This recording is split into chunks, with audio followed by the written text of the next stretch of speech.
So hello guys, this is Manjeet and guys, आज के video में हम देखने जा रहे हैं समाज प्रकरण के बारे में। समाज प्रकरण में देखने वाले समाज क्या होता है, समाज का लक्षण क्या है, उसके जो व्याख्या है वो क्या है, और तथा उसके जो प्रकार है उसके बारे में देखने वाले हैं, ठीक है। और इससे पहले हम लोग ने सारे जो संस्कृत के टॉपिक्स है धीरे धीरे कवर कर लिए। अब समाज प्रकरण देखने जा रहे हैं। चलिए स्टार्ट करते हैं। सबसे पहले देखते हैं समाज प्रकरण में कि तत्र संसनम समास अनेकस्य पदस्य एक ही भवनम समासम, मतलब अनेक पदों का एक होना समास कहलाता है। दो या दो से अधिक या फिर अनेक पदों का इस प्रकार सम्मिलित किया जाए कि उनके आकार में न्यूनता हो जाए कि लेकिन उनके अर्थ में नहीं, तो उसे संक्षेप समास या संक्षेप कहा जाता है, ठीक है। तो इसमें क्या बताया गया है कि जब दो या दो से अधिक पद या फिर अनेक पद एक साथ सम्मिलित इस प्रकार जोड़े जाते हैं कि उनके क्या है, आकार में न्यूनता आ जाती है, मतलब आकार उनका कम हो जाता है, लेकिन जो उनका अर्थ रहता है उसमें कोई भी संक्षेपता या फिर न्यूनता नहीं दिखती, उसे हम समास या संक्षेप कहते हैं। मतलब इसका मूल अर्थ यही कि अनेक पदों का या फिर एक हो जाना ही संक्षेप या समास कहलाता है। जैसे उदाहरण देखते हैं तो रामः लक्ष्मणः च वनम गच्छत।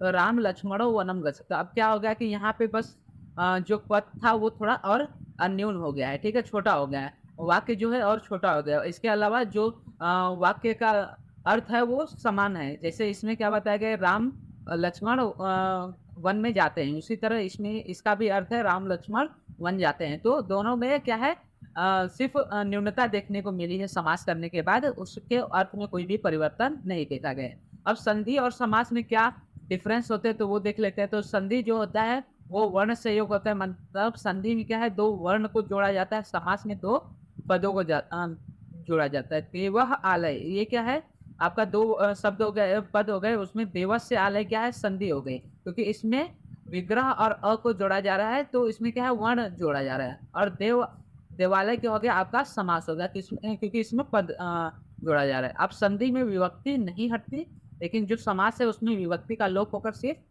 प्रातिपादिक रह जाता है, ठीक है। ये बहुत इंपॉर्टेंट चीजें, ये सब पूछी जा सकती है। संधि क्या है, संधि होने पर अर्थ नहीं बदलता, लेकिन जो समास है उसमें अर्थ बदल सकता है, ठीक है। साथ ही साथ जो संधि है, संधि में विच्छेद होता है तथा समास में विग्रह देखने को मिलता है। अब संधि और समास यहाँ तक देख लिए, समास की व्याख्या देख लिए। अब समास किसमें होना चाहिए, समास कब होता है, उसके बारे में देखते हैं। तो समर्थ, तो इसके लिए सबसे पहला सूत्र है समर्था पद विधि, ठीक है। समर्था पद विधि से हम देखते हैं कि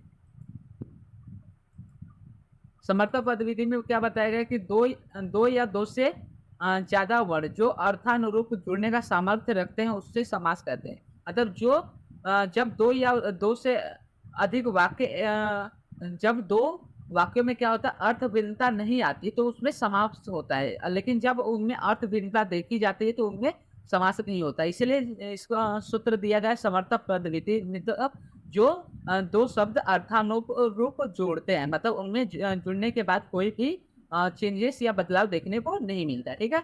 उसके बाद देखते हैं दूसरा, जैसे एग्जांपल इसका देखते हैं, सह राष्ट्रस्य पति अस्ति। तो वो क्या है, राष्ट्र का पति है, वो राष्ट्रपति है, ठीक है। तो वो सह राष्ट्रस्य पति अस्ति, तो इसमें राष्ट्रस्य पति को राष्ट्रपति समासित कर दिया गया, तो इसमें कोई भी अर्थ भिन्नता नहीं देखने को। लेकिन सह कुशलस्य राष्ट्रस्य पति अस्ति, तो इसमें क्या है, वह क्या है, वह कुशल राष्ट्र का पति है, ठीक है। वह कुशल राज्य का जो है राष्ट्रपति है, ठीक है। अब कुशल राष्ट्रपति बोल देंगे तो अच्छा राष्ट्रपति हो गया, तो क्या होगा, इसका जो है अर्थ भिन्नता देखने को मिल रहा है, तो इसमें क्या होगा, समास नहीं होगा, ठीक है।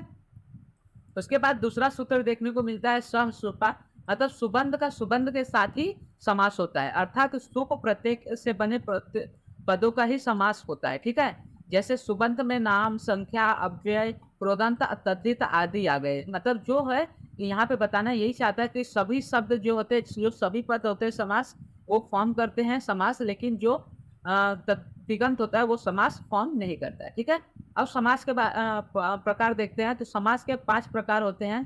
तन्नादो केवल समासः समासः पंचधा तत्र संसनम समासः। तो समास के यहाँ 5 प्रकार के होते हैं। समास के क्या है, पहले 5 प्रकार देखे गए। पहला केवल समास, दूसरा अव्ययी भाव समास, तीसरा आपका तत्पुरुष समास, बहुब्रीहि समास, और लास्ट में पांचवा द्वंद्व समास। अब तत्पुरुष समास के और 3 भेद देखे गए हैं। सबसे पहले कर्मधारय या फिर द्विगु, फिर नच समास, और सामान्य या फिर विभक्ति तत्पुरुष समास। ठीक है, तो अभी इन तीनों के बारे में पाँचों समास के प्रकार के बारे में अलग-अलग से पढ़ते हैं इंडिविजुअली। तो सबसे पहले हम देखते हैं केवल समास के बारे में। तो इसका सूत्र दिया गया है स, च विशेष संज्ञा विनिर्मुक्तः केवल समासः प्रथम। तो स, च विशेष संज्ञा विनिर्मुक्तः केवल समास, मतलब जो विशेष संज्ञा से रहे तो उसे केवल समास कहेंगे। मतलब जिसमें किसी भी प्रकार का विशेष संज्ञा देखने को नहीं मिलती उसे केवल समास कहते हैं। जैसे वो भूतपूर्व, यहाँ भूत और पूर्व समास होने पर भी किसी विशेष नाम या संज्ञा का बोध नहीं हो रहा है, इसीलिए इसे केवल समास कहेंगे। ठीक है, इसके बाद आगे देखते हैं अव्ययी भाव समास। अव्ययी भाव समास में क्या देखते हैं, प्रायण पूर्व पद प्रधान अव्ययी भाव द्वितीय, मतलब जो प्रायण मतलब जो मेनली पूर्व पदार्थ प्रधान हो, मतलब जिस समास में क्या होता है पूर्व पद, मतलब जो पहले आने वाला पद है वो प्रधान मतलब मेन इंपॉर्टेंट होता है, उसे अव्ययी भाव समास कहते हैं। जैसे अधिहरि, अधिहरि में क्या है, अधि क्या है पूर्व पद है और हरि क्या है पर पद है। ठीक है, तो अधिहरि में पूर्व पद होने के सब ये क्या है, अधि जो है वो सप्तमी विभक्ति होने से ये प्रधान है, इसी कारण इसमें क्या है जो पहला जो अधि है वो प्रधान पद हो गया। उसी के साथ साथ उप कृष्णा में उप क्या है, वो समीप लाना, उप मत उप का अर्थ होता है समीप, ये क्या है अव्यय है, इसी कारण से उप की यहाँ पे प्रधानता है। ठीक है, तो प्रधानता होने के कारण जो पहला पद प्रधान होने के कारण ये भी अव्ययी समास होता है। अब अव्ययी भाव समास को एक और तरह से बोला जा सकता है कि जिसमें पहला पद अव्यय हो उसे अव्ययी भाव समास कहते हैं। तो अव्ययी भाव क्या होता है कि जिसमें पहला पद अव्यय हो, जैसे अधिहरि में भी पहला पद जो अधि है वो सप्तमी विभक्ति में आता है तथा वो भी अव्यय है। उसी प्रकार उप जिसका अर्थ होता है समीप, ये भी अव्यय है। तो जिसमें पहला पद अव्यय हो उसको अव्ययी भाव समास कहेंगे। ठीक है, उसके बाद तत्पुरुष समास।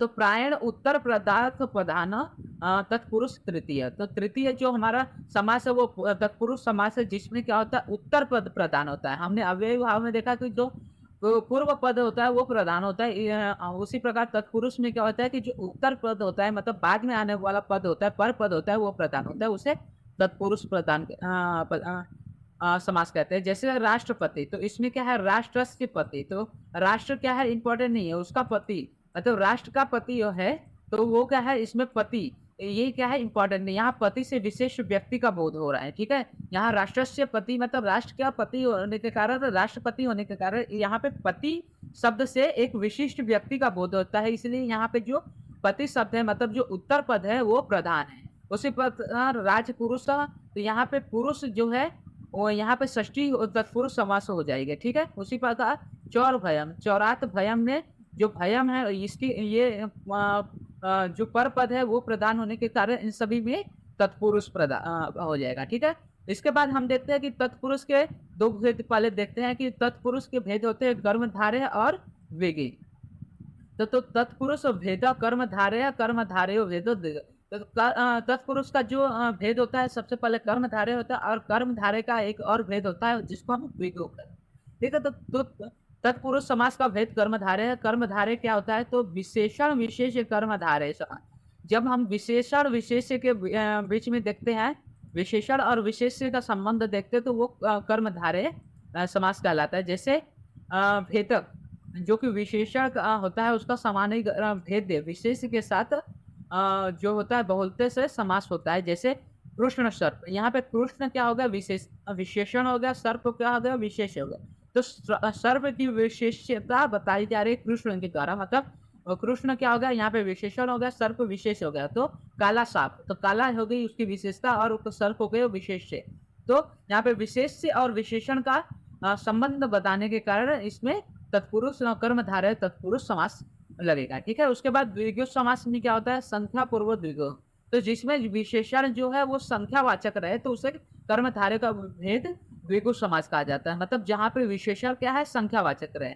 जैसे पंचतंत्र, तो यहाँ पे पंचतंत्र, तो तंत्र क्या है पांच है, तो यहाँ पे पांच क्या है उसकी विशेषण, तंत्र की विशेषता क्या है कि वो पांच होते हैं, तो यहाँ पे पांच क्या है विशेषण है और जो विशेषण है वो संख्या वाचक है, तो इसी कारण ये क्या हो जाएगा द्विगु समास है। उसी प्रकार त्रिफला, तो फल क्या है वो विशेष है, उसके बाद मतलब तीन चीजों से बना है, तो तीन क्या हो गया उसके विशेषण होने के कारण त्रिफला आपका द्विगु समास हो जाएगा। ठीक है, इसके बाद हम चौथा प्रकार देखते हैं समास का, वो होता है बहुव्रीहि समास। तो प्रायण अन्य पदार्थ प्रधानो बहुव्रीहि चतुर्था।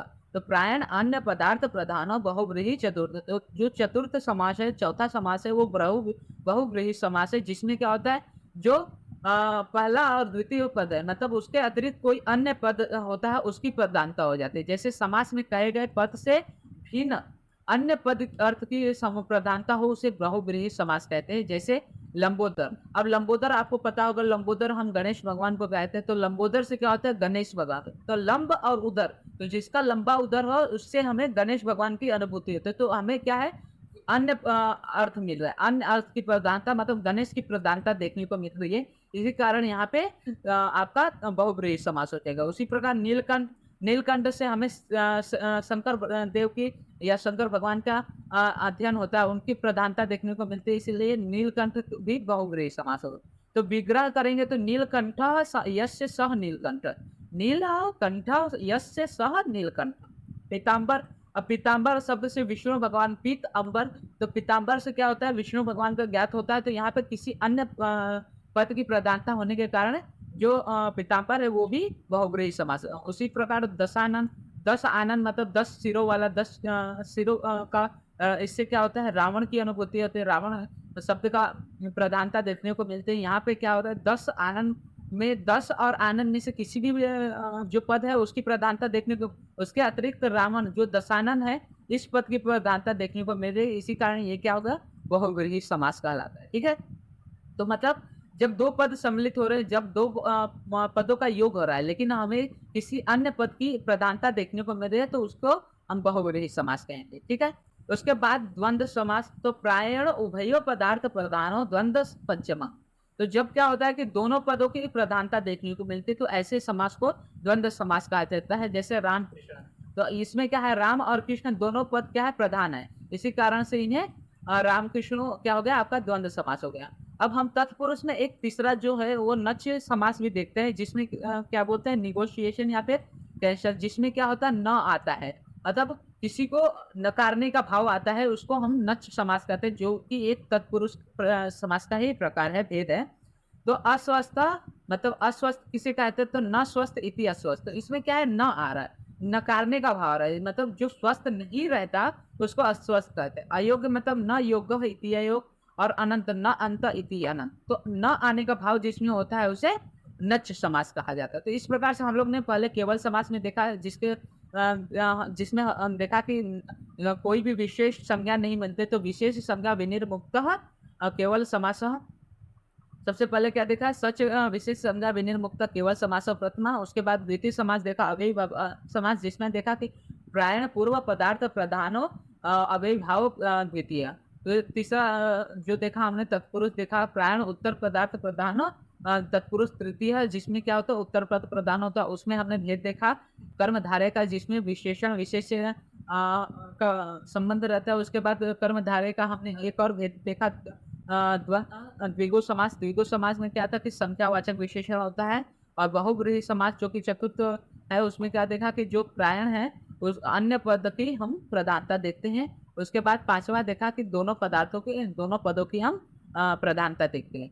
उसके बाद नच समास देखा, जिसमें न होने का भाव दर्शाया गया होता है। ठीक है, इसके बाद कुछ हम उदाहरण देखते हैं। सबसे पहले श्वेत वस्त्र। श्वेत वस्त्र क्या है, यहाँ पे वस्त्र की विशेषता बताई गई है, तो इसमें क्या है, विशेषण विशेष संबंध होने के कारण इसमें तत्पुरुष समास आ जाएगा। तत्पुरुष कर्मधारय समास। पितरों, पितरों में माता च पिता च, मतलब माता और पिता दोनों की क्या है, प्रधानता देखने को मिल रही है। इसी कारण दोनों पदों की प्रधानता होने के कारण द्वंद्व समास हो जाएगा।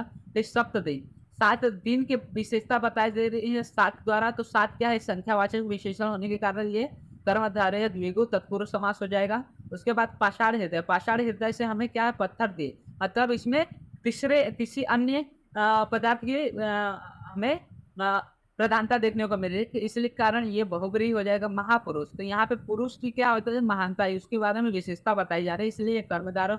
रामाहा, रामाहा क्या हो जाएगा, द्वंद्व समास हो जाएगा, क्योंकि रामाहा से क्या होता है, बहुत सारे राम का हमें विवेचन मिलता है, बहुत सारे रामों के बारे में देखने को मिलता है, जैसे दशरथी राम, परशुराम, बलराम। तो इस तरह से क्या होगा, बहुत सारे राम है, तो रामाहा से हमें बहुत सारे, मतलब बहुत सारे पदार्थों, मतलब पदों की प्रधानता देखने को मिले, इसी कारण से ये द्वंद्व समास हो जाएगा। ठीक है, तो यहाँ तक हम लोग ने पढ़ लिया समास के बारे में। यह था समास का इंट्रोडक्शन। आगे हम बाद में देखेंगे अच्छे से पूरा डिटेल में समास के बारे में। तो आज के लिए बस इतना ही। आज हम लोग ने समास के बारे में मतलब जो बेसिक 10 मार्क्स के लिए क्वेश्चन आते हैं उसमें इतना लिख सकते हैं, ठीक है? तो यहाँ तक हो गया हमारा समास प्रकरण भी समाप्त।